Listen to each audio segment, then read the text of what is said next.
Hey y'all, and welcome back to another episode of Flick Connection, where in less time than you normally spend scrolling for something to watch every night, we're going to talk about 10 of the most graphic movies you can catch on Max. He treated me like his hot little Hey, that's a little too much information. Now, these movies are on other platforms besides HBO Max. I've listed those other streaming platforms down in the top pinned comment.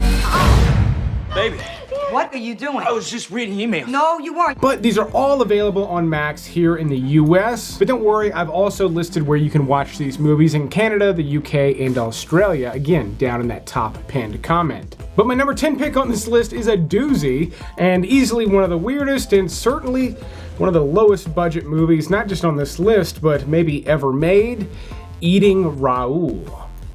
Now, if you happen to be into group sex and cannibalism, then this movie's kind of like the godfather of group sex and cannibalism. Honestly, the plot here isn't really that important, but you do follow a couple trying to open a restaurant, and they have some really bizarre means of doing so. And yeah, I mean, this is a sex comedy. It's a weird one, too. It was done by people with little to no money, and people who definitely do not know how to make movies, but it's got a charm all its own. If it's not clear enough, this is a famously bad movie. If you enjoy watching bad movies, you get a kick out of laughing at them. Eating Raoul is an absolute classic you need to see, but fair warning, it's on a list full of graphic movies. This one is a doozy. But Eating Raoul is not the only movie on this list about group sex. Next up, we've got one from an Academy Award-winning director with an incredibly stacked cast that's about a bunch of people having a swingers party. That's right, The Ice Storm is directed by Ang Lee, stars Kevin Kline, Joan Allen, Sigourney Weaver, Tobey Maguire, Christina Ricci, Elijah Wood.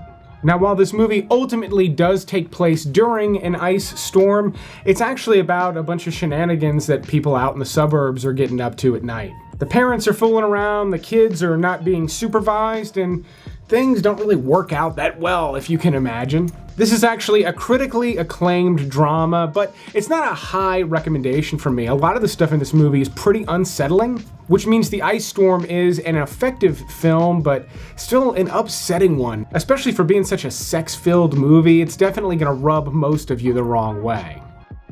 But my number 8 pick is a fun one, and it's from first-time and only-time director Joseph Gordon-Levitt. Don John also stars Joseph Gordon-Levitt as a porn addict. There's only a few things I really care about in life. My body, my pad, my ride, my family, my church, my boys, my girls, my porn. Now, the movie's not obviously about that at first, but you get the point pretty quickly.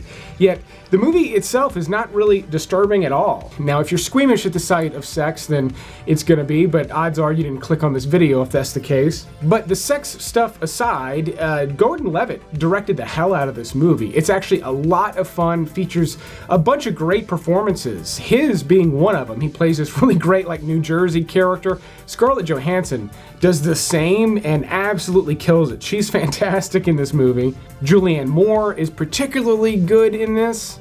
But Tony Danza actually plays his father. He's amazing. He's only got a couple of scenes, but it's really great. The movie itself has this really kind of fun, lively flavor, and then it does touch on some heavy subject matter, like porn addiction, among other things. It ultimately ends up being a pretty heartwarming story as well. I'm not saying this is one that will work for all couples. I mean, the porn addiction stuff is pretty raw in this one, but if you're comfortable with that, then this, like I said, it's a heartwarming movie that could delve into a pretty decent date night movie, again, as long as both of you are cool with... There's a lot of porn in this movie. What, John? Movies and porno are different, John. They give awards for movies. They give awards for porn, too. Oh, shut up. By the way, likes, comments, and shares are the best way to let the YouTube algorithm know to recommend this video to people just like you, which is the best way to help this channel grow. If you like the idea of unlimited movie recommendations, I put out 1 or 2 videos every single week, so consider clicking the subscribe button. It could be a good way to make sure you never run out of good movies to watch again. Heartbreakers makes the list, even though it's the only PG-13 movie on this list. The reason it makes this one in particular is because Sigourney Weaver and Jennifer Love Hewitt are both absolute smoke shows in this movie. Honestly, I don't know how they got away with some of this stuff with this being a PG-13 rating. But on top of that, you've also got Ray Liotta playing an absolute madman. Oh, look at all the fish. Got it. And then Gene Hackman kind of makes the movie. Everyone else is great in it, but Gene Hackman is this old, like, tobacco billionaire, and he can't say anything without, like, hacking up a storm. He is just an absolute riot in the movie. And yeah, a lot of the humor is sex-derived, and even though it is PG-13, you really don't want to get caught watching this one with the kids. But it's a surprisingly funny movie. Like, on paper, I would not expect this one to be that good. In fact, it goes into rom-com territory by the time you get to the end. I mean, there's quite a lot of movies like Heartbreakers, but this just happens to be a solid one with some great actors doing some really solid comedy work. Smoking is part of the fun of being a kid. Yeah, we just did some tests on some 9-year-olds. After a little puking, well, you couldn't drag them away from the stuff. And then I guess my number 6 pick is technically 2 recommendations with Crank and Crank 2, High Voltage. Really wild action movies. Graphic is all get out from beginning to end, particularly Crank 2.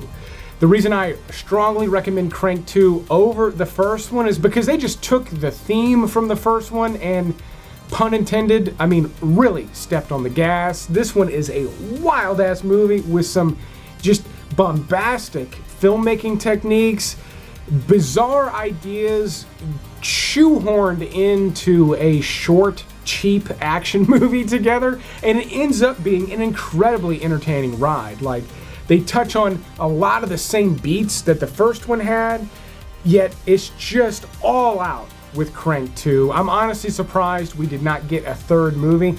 Not because Crank 2 is like a masterpiece, but because it is just so successful at being a incredibly wild movie. They really don't make things like this very often. Crank 2 is kind of special in that respect. Again, not a great movie overall, but for something that is just all gas, no brakes, they don't get a whole lot better than this one. Now, my number 5 pick is a wild one.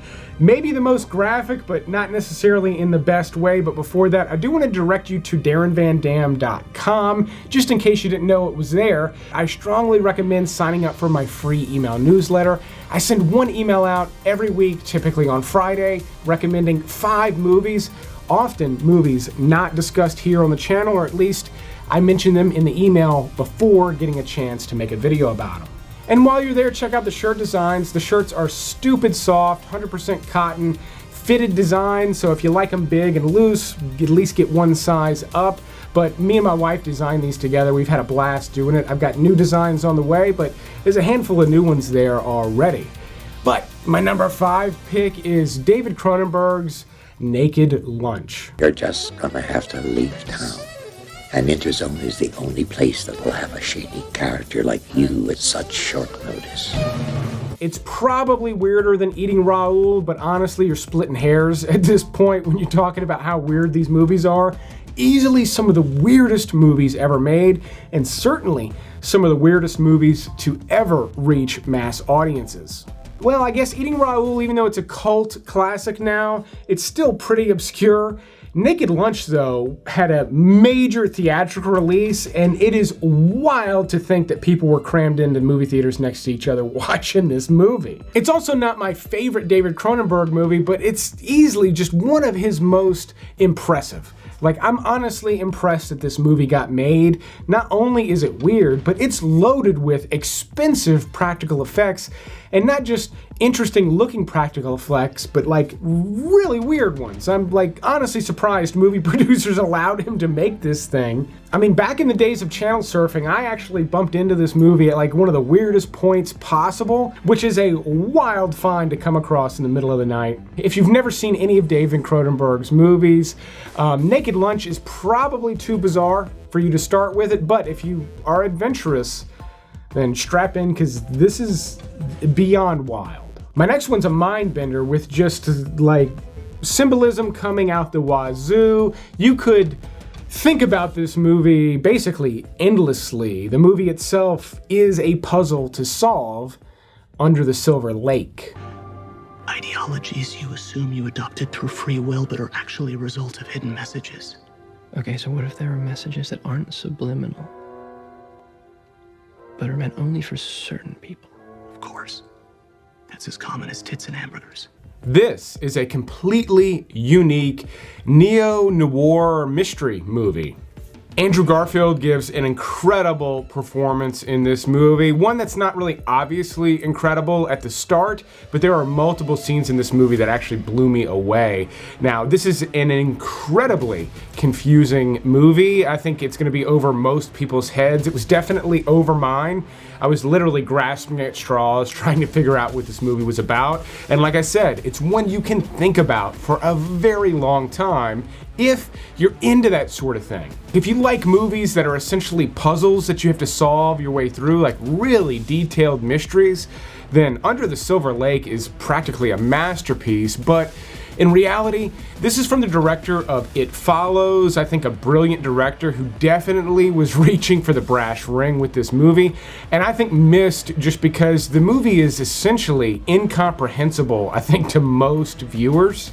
But that said, there's so much mystery with Under the Silver Lake that you can watch it and glean quite a bit from it, even if you're going to be left scratching your head by the end. Next up, I've got one that reminds me a lot of Stanley Kubrick, but I will say there are moments in Under the Silver Lake that are as weird as the end of Kubrick's 2001: A Space Odyssey. It gets that bizarre. And it made this list in particular because it definitely features some graphic sex. Not necessarily in the most pleasant way, but it's definitely there. Oh, you think that's weird? A little. Now, my next pick actually has a lot in common thematically with Naked Lunch. Weird sexual elements, violence, almost like horror elements, yet Under the Skin is completely different in the way it's presented. It's got some amazing cinematography in it. There's really almost no images in this movie that are off-putting, but everything that's off-putting about this movie is literally under the skin. Scarlett Johansson plays an alien who is consuming men on Earth. And the way she does it is she just sort of drives around in a van and picks up random strangers. What's so wild about the filmmaking here is Scarlett Johansson did that for real. A lot of the guys you're seeing her pick up on the street are just regular people that they then signed on to play other parts in the movie. So these interactions she's having out on the street are genuine, and then when you see what she's actually doing to people, visually, it's just absolutely breathtaking. Like, literally, my heart almost stopped at one point during this movie. But it does ultimately go into some really dark, just creepy directions. This is directed by Jonathan Glazer, who most recently did The Zone of Interest, but previously did Sexy Beast, another movie I absolutely love. But Under the Skin feels a lot like Stanley Kubrick. And not like these ripping Stanley Kubrick off, but out of movies made in the past 10 to 20 years, nothing quite feels as much like Kubrick as Under the Skin does. My number 2 pick is one of the sexiest and saddest movies ever made, and also features one of Nicolas Cage's greatest performances in Leaving Las Vegas. I really wish you'd come home with me. You're so cute. And I'm really good in bed too, believe me. Now, this is a movie I've loved for a long time. I particularly love the vibe of this movie. Now, Nicolas Cage gives easily like a career best performance. He plays an alcoholic. You don't even know why he's drinking. He doesn't even know why he's drinking anymore at this point. But he's decided to drink himself to death in Las Vegas, where he meets a prostitute played by Elizabeth Shue. The two fall in love. And it's actually a really beautiful story, and then it just goes into an incredibly deep, dark place. Not only do I love this movie just for being effective at being such like a sad movie, but it's also just got kind of an incredible, moody Las Vegas vibe, especially like the first half of the film. It's got a killer soundtrack, and just, the filmmaking does so much of the heavy lifting. Yes, Nicolas Cage is great, Elizabeth Shue is fantastic, but the movie itself has a life of its own that is still, it still feels relevant today. It doesn't feel like they've made a lot of other movies like Leaving Las Vegas since, so it doesn't have that diluted feeling about it. If you've never seen it and you consider yourself a movie buff in any capacity, definitely check it out, but be fair warned, it is a downer of a flick. If it's been a while since you've seen it, watch it when it's appropriate to watch it, but it's just solid stuff. No? Okay. And then, believe it or not, my number one pick on this list is like the least sexy one on here, but it's also my favorite movie out of everything on this list. It's the first feature film from the Coen brothers, Blood Simple. Now, this one does feature a fair amount of sex. It actually revolves around a couple having an affair. Frances McDormand plays kind of the main character here. And her husband decides to have a hit put out on her and ends up hiring a ruthless one, actually played by Emmett Walsh. He is fantastic in this movie. And Blood Simple has a lot in common, and I mean a lot in common with their other film, No Country for Old Men. Both are in West Texas, both have a lot of similar thriller elements, and both feature an unstoppable hitman. Blood Simple is genuinely one of the greatest debut films from directors of all time. It's an amazing first movie. I put Blood Simple, Fargo, and No Country into sort of a trilogy of theirs. They all have things in common with each other, and if you're a fan of any of those three, you owe it to yourself to check out Blood Simple. Don't forget, you can find out where to watch these movies outside of Max and outside the US down in the top pinned comment down below. Don't forget to check out DarrenVanDam.com if you're interested in a shirt design or the Flicks of the Week newsletter, but I'll keep making these videos as long as y'all keep watching them. Thanks for checking out this special Max episode, and you will see me on the next one.